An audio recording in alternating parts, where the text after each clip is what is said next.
जय हिंद दोस्तों। मैं मंटू, आप सबों का फिर से मैं ये अपने YouTube channel Mantu real world में बहुत बहुत स्वागत करता हूं। आज फिर एक नए टॉपिक के साथ आपके सामने आया हूं। आज का टॉपिक है घरेलू हिंसा से महिलाओं का संरक्षण अधिनियम 2005, the protection of women from domestic violence act 2005। घरेलू हिंसा से महिलाओं का संरक्षण अधिनियम 2005 आज का टॉपिक है, जो एक माइनर एक्ट का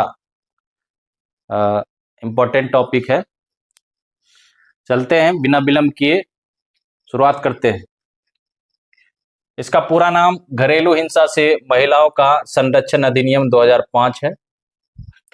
इंग्लिश में देखते हैं, the protection of women from domestic violence act 2005। इस पारित हुआ था 13 सितंबर 2005 को। ये भी इम्पोर्टेंट डेट है, पारित डेट 13 सितंबर 2005 को। और इससे भी ज्यादा इम्पोर्टेंट ये है लागू, ये 26 अक्टूबर 2006 को, ये 2006 को जो है लागू हुआ था। ये इम्पोर्टेंट डेट है, लागू तिथि, ये ध्यान रखिएगा। इसमें कुल धारा 37 है और अध्याय 5, कुल धारा 37 और अध्याय 5। अब हर क्लास की भांति इस क्लास में भी इंपॉर्टेंट पॉइंट्स से शुरू करते हैं। पहला पॉइंट है कि घरेलू हिंसा अधिनियम 2005 राष्ट्रपति की सहमति कब मिली थी? तो राष्ट्रपति की सहमति 13 सितंबर 2005 को मिला। अगला पॉइंट है घरेलू हिंसा अधिनियम संसद द्वारा पारित कब हुआ था?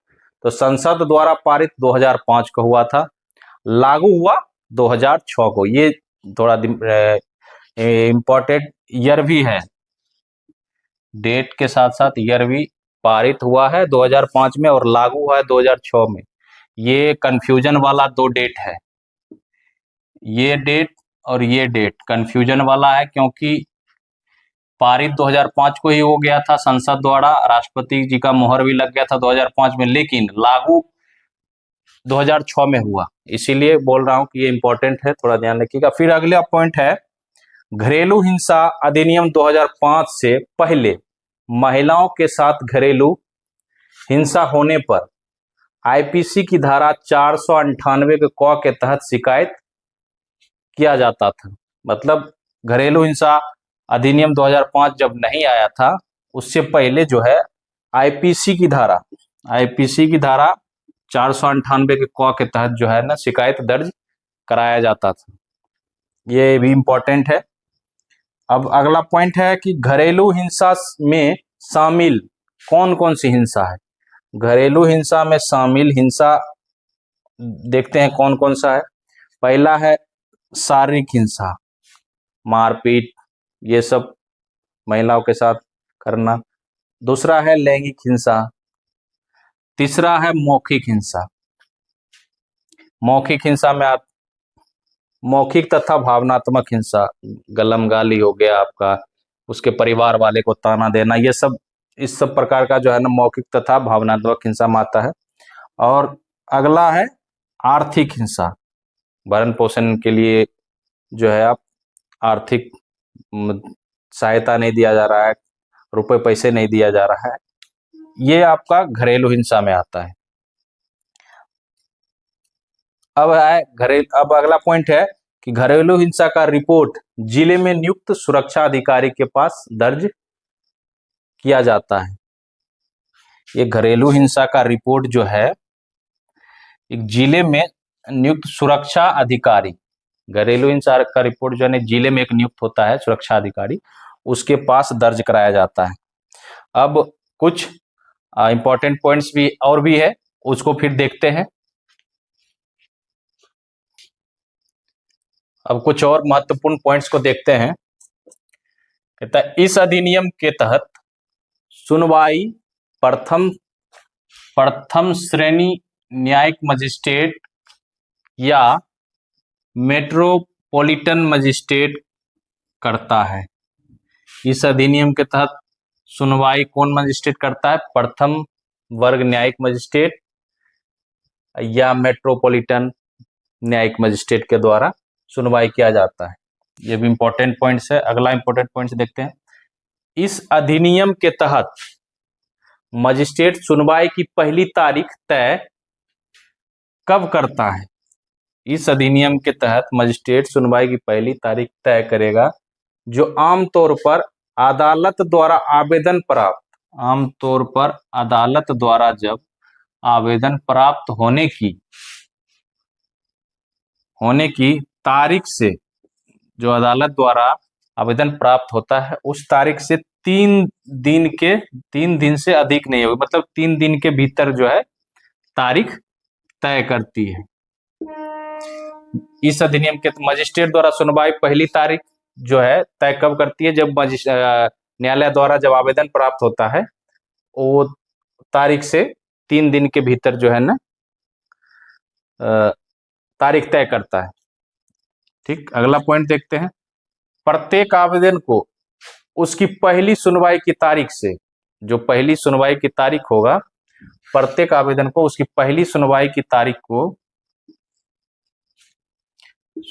तारीख से 60 दिन की अवधि के भीतर निपटाएगा।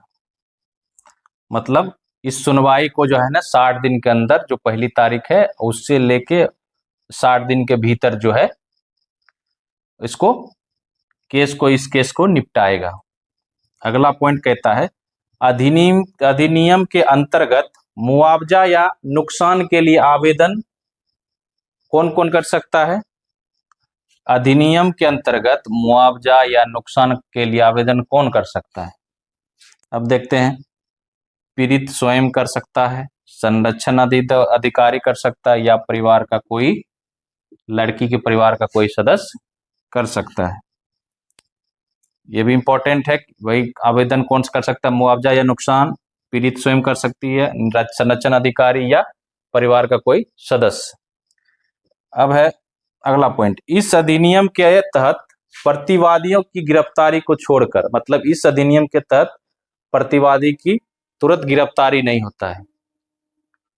ये आप ध्यान रखें। इस अधिनियम के तहत जो है ना प्रतिवादियों की गिरफ्तारी नहीं होती है। गिरफ्तारी को छोड़कर भरण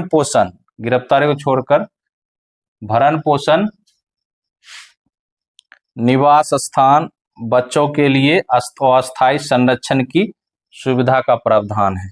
गिरफ्तारी, इसमें आप जान रहे हैं कि इस अधिनियम में परिवादी का गिरफ्तारी नहीं होता, लेकिन गिरफ्तारी को छोड़कर क्या क्या चीज सुविधा मुहैया कराया जाएगा? भरण पोषण, निवास, बच्चों के लिए अस्थायी संरक्षण की सुविधा का प्रावधान। फिर अगला पॉइंट है, यह अधिनियम विवाहित महिला, यह अधिनियम किस पे लागू होता है?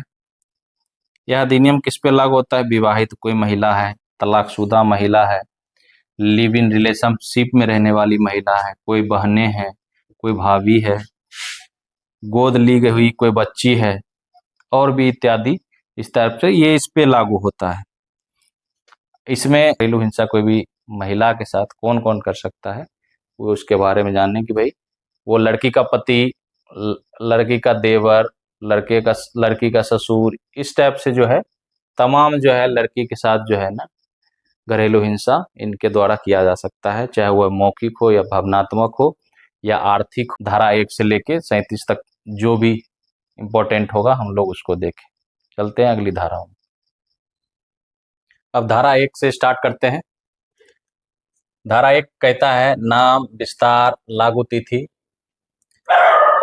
धारा 2 में परिभाषा दिया गया है। 2 के ए में है व्यथित व्यक्ति। व्यथित व्यक्ति में महिला भी आ जाता है और 18 साल के कम उम्र के बच्चे, चाहे वो लड़का हो या लड़की, वो भी आ जाता है इसमें। बी में है बालक। ए में व्यथित व्यक्ति, बी में बालक। जी से है घरेलू हिंसा। जी से घरेलू हिंसा, ये इंपॉर्टेंट है, ये थोड़ा ध्यान रखिएगा। एच से हो गया दहेज। एम से हो गया संरक्षण अधिकारी, और टी से हो गया आश्रयगृह। जो इसमें इंपॉर्टेंट परिभाषा है घरेलू हिंसा है, जो कि जी में उसका परिभाषा दिया गया है। जी में घरेलू हिंसा के बारे में बताया गया है। परिभाषा घरेलू हिंसा का जो है परिभाषा धारा 3 में दिया गया है। धारा 3 में है घरेलू हिंसा का परिभाषा। ठीक, अब देखते हैं परिभाषा क्या कहता है। ऐसा कार्य जो किसी महिला एवं बच्चे में कौन 18 वर्ष से कम उम्र, चाहे वो लड़का हो या लड़की हो, के स्वास्थ्य, सुरक्षा, जीवन के संकट, आर्थिक क्षति और ऐसी क्षति जो असहनीय हो, जिसमें महिला व बच्चे को दुख एवं अपमान सहना पड़े, या शारीरिक, मानसिक, भावनात्मक, मौखिक, मनोवैज्ञानिक या यौन शोषण जैसे मामले ऐसे व्यक्ति द्वारा किया जाता है या नियत रखता है। ये सब जो दिया गया है, ये सब ऐसे व्यक्ति द्वारा या तो किया जाता है या नियत रखता है जिसके साथ महिला के पारिवारिक संबंध हैं, उसे हम लोग घरेलू हिंसा कहेंगे। वो घरेलू हिंसा के श्रेणी में आता है। अब धारा 3 जो है कंप्लीट हो गया। चलते हैं अगली धाराओं में। धारा 8 क्या कहता है? संरक्षण अधिकारी की नियुक्ति। संरक्षण अधिकारी की नियुक्ति कहता है धारा 8 के अंतर्गत राज्य सरकार जो है एक जिले में स्थिति के अनुसार कितने भी पुरुष या महिला संरक्षण अधिकारी की नियुक्ति कर सकता है। संरक्षण अधिकारी की नियुक्ति जो राज्य सरकार है जितना जरूरत हो अपने अनुसार जो है एक जिले में नियुक्ति पुरुष या महिला की कर सकता है, धारा 8 कहता है। धारा 9 कहता है संरक्षण अधिकारी की शक्तियां एवं कर्तव्य क्या होगा। धारा 9 के अनुसार संरक्षण अधिकारी की शक्तियां एवं कर्तव्य क्या होगा, कहता है इसके अंतर्गत घरेलू हिंसा संरक्षण अधिकारी प्राप्त सूचना पर, इसके अंतर्गत जो है घरेलू हिंसा संरक्षण अधिकारी प्राप्त सूचना पर, अगर को सूचना प्राप्त होता है तो आवश्यक कार्रवाई करता है। सूचना प्राप्त होते ही वो आवश्यक कार्रवाई करता है तथा मजिस्ट्रेट को सूचित करता है। कार्रवाई के बाद जो है इसकी सूचना किसको देता है? मजिस्ट्रेट को सूचित करता है एवं मजिस्ट्रेट द्वारा प्रतिपक्षी को बुलाए जाने की आदेश का पालन करता है। मजिस्ट्रेट द्वारा क्या करता है? प्रतिपक्षी जो होता है उसको बुलाए जाने का आदेश का पालन करता है। अब आते हैं धारा 11। धारा 11 कहता है राज्य सरकार का कर्तव्य क्या होगा। राज्य सरकार का कर्तव्य क्या होगा? सरकार इस अधिनियम का प्रचार प्रसार करे, आवश्यकता अनुसार कार्रवाई की समीक्षा करे और इससे संबंधित निर्देश जारी करे। राज्य सरकार जो है इस अधिनियम का जोरों से प्रचार प्रसार करे ताकि सभी समाज तक इसके बारे में जो है सभी समाज को जानकारी हो कि ये घटना जो है करना उचित नहीं है किसी महिलाओं के साथ, किसी बच्चे के साथ। मतलब हर घर जो है प्रचार जो है इसको करना चाहिए, ये राज्य सरकार को कहता है। और प्लस आवश्यकता अनुसार कार्रवाई की समीक्षा करेगी और इससे संबंधित बीच बीच में निर्देश राज्य सरकार जारी करता रहे।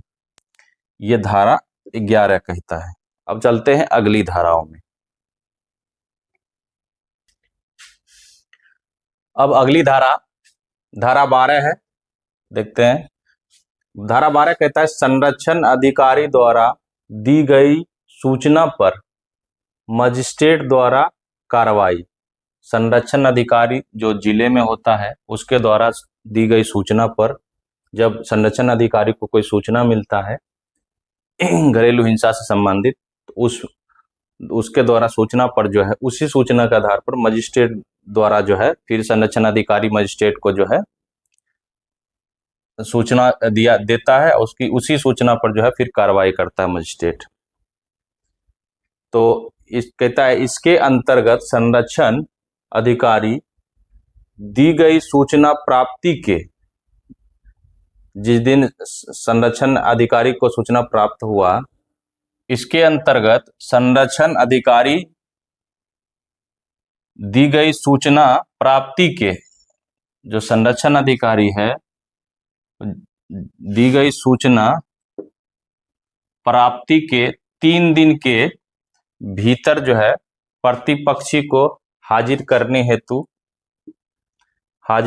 हेतु संरक्षण अधिकारी को निर्देश जारी करेगा तथा मामले का निष्पादन 60 दिन के भीतर होगा। मजिस्ट्रेट जो है धारा 12 के अंतर्गत क्या कर सकता है, जब संरक्षण अधिकारी द्वारा सूचना प्राप्त होता है तो सूचना प्राप्ति के 3 दिन के भीतर जो है प्रतिपक्षी जो होता है उसको हाजिर करने हेतु संरक्षण अधिकारी को निर्देश जारी करता है। कौन करता है? तो मजिस्ट्रेट करता है। तथा मामले का जो है निष्पादन, निपटारा जो है ना आपका 60 दिन के भीतर मजिस्ट्रेट को करना है। अब धारा 16 कहता है सुनवाई की प्रक्रिया क्या होगा। सुनवाई की प्रक्रिया क्या होगा? तो धारा 16 के अंतर्गत देखिए, कहता है घरेलू हिंसा अधिनियम के अंतर्गत जितने भी मामले होंगे, जितने मामले की मजिस्ट्रेट के सामने सुनवाई होगी वह इस धारा के अंतर्गत एकांत वातावरण एवं बंद कमरे में होगा। मतलब ये जो सुनवाई होगा ना, घरेलू हिंसा की जो प्रक्रिया है, सुनवाई जो है ना एकांत वातावरण या बंद कमरे में होगा। ये ध्यान रखिएगा। धारा 16 कहता है ये। धारा 18 कहता है संरक्षण का आदेश जो है, ये धारा 18 कहता है इसके अंतर्गत परिवाद करने वाला व्यक्ति जो है कि प्रतिपक्षी से वह उसके सगे संबंधी से मजिस्ट्रेट द्वारा संरक्षण का आदेश कर संरक्षण प्राप्त कराएगा।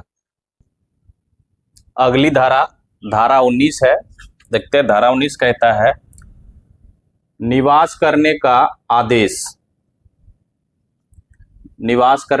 आदेश कहता है इसके अंतर्गत महिला को शांति एवं गरिमा से रहने की व्यवस्था की जाएगी और प्रतिपक्षी का उसके कमरे में प्रवेश वर्जित होगा। धारा 20 कहता है धन का अनुतोष प्राप्त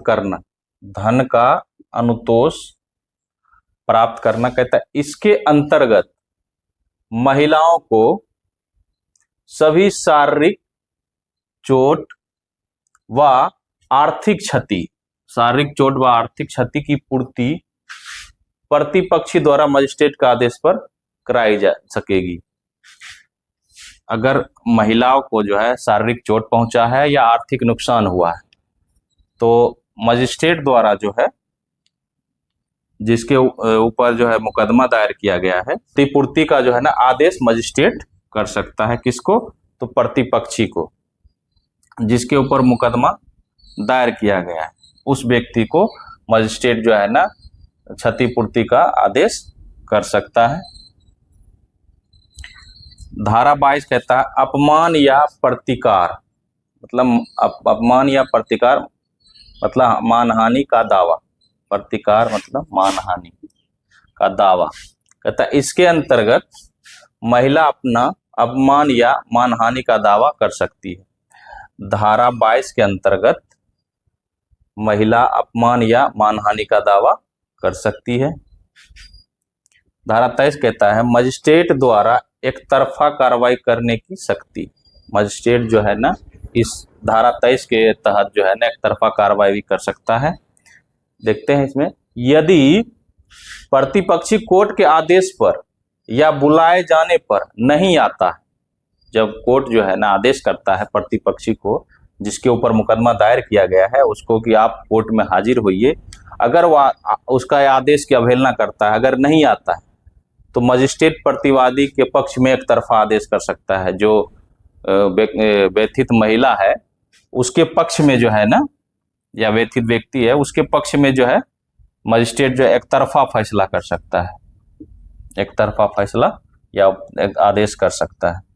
धारा 25 कहता है कि न्यायालय को अपना आदेश वापस लेने या उसमें परिवर्तन का अधिकार। अगर समझौता हो जाता है धारा 25 के अनुसार, अगर समझौता हो गया पति पत्नी में या अन्य, तो और स्थिति बदल जाती है तो न्यायालय जो है ना आदेश वापस ले सकता है। तो ये धारा 25 तक खत्म हो गया। अगली धारा 29 है। धारा 29 में है अपील की प्रक्रिया क्या होगी। देखते हैं, इसमें कहता है यदि किसी वादी या प्रतिवादी को मजिस्ट्रेट के दिए गए आदेश या निर्णय के खिलाफ कोई अपील करनी है तो वो इससे ऊपर के न्यायालय जैसे सेशन न्यायालय में करनी होगी। सेशन न्यायालय में करनी होगी। अगर मजिस्ट्रेट के दिए गए आदेश या निर्णय के खिलाफ अपील करनी होगी तो इससे ऊपर के न्यायालय जैसे सेशन न्यायालय में करनी होगी। धारा 31 कहता है मजिस्ट्रेट के आदेश का उल्लंघन पर कार्रवाई क्या होगा। अगर मजिस्ट्रेट द्वारा जो आदेश दिया गया अगर प्रतिपक्षी द्वारा उल्लंघन किया जाता है तो उसके ऊपर क्या कार्रवाई कर सकता है। देखते हैं, मजिस्ट्रेट द्वारा दिए गए संरक्षण आदेश को भंग करने पर प्रतिपक्षी को, जिसके ऊपर मुकदमा दायर है, को दंडित किया जाएगा, जिसमें 1 वर्ष का कारावास एवं 20,000 रुपए तक जुर्माना से दंडित किया जाएगा।